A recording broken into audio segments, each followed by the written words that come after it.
Pour la écolo. Oye, le 30 juin. Position, équilibre. Voilà, rendez-vous n'est pas manqué. biso be bachofa tozala moto azanga te.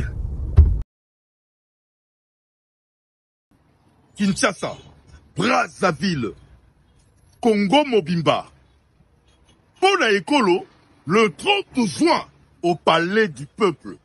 Ne manquez pas un rendez-vous exceptionnel avec Binonde Tokosala. Le 30 juin, pour la écolo, na Palais du Peuple.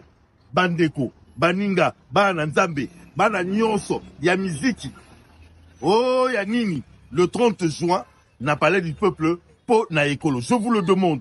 Ne manquez pas un rendez-vous exceptionnel. Ça sera le 30 juin, pour na écolo, au Palais du Peuple. Un rendez-vous exceptionnel. Au Sangi, Balokayo. Bandeko ya Kinshasa, Congo Brazzaville, boya ebele pona ekolo le 30 juin au Palais du Peuple.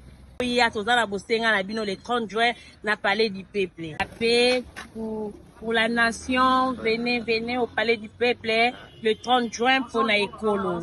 Na ekolo, je vous invite tous tokutana na Palais du Peuple le 30 juin.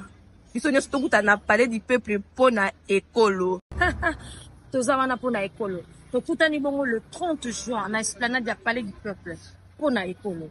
Tout le monde est invité, ba catégorie nyonso, ba artistes, ba actrices, ba réalisateurs, pourquoi pas des chailleurs. Ah, toutes les catégories confondues, même ba cheki. Tozawana pour na ekolo.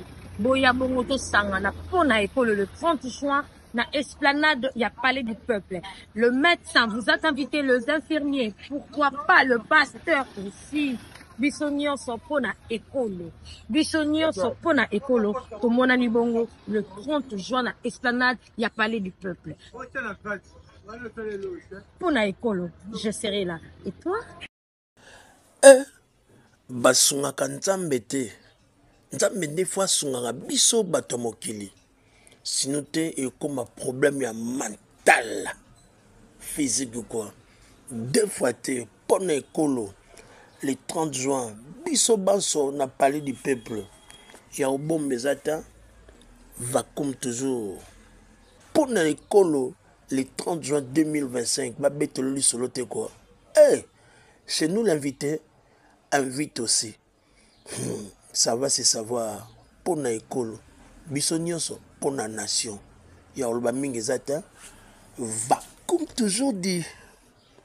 Pour nzamba lingi biso mingi. Pour na ekolo, rendez-vous, c'est 30 juin 2025 au Palais du Peuple. Kitoko. Choko.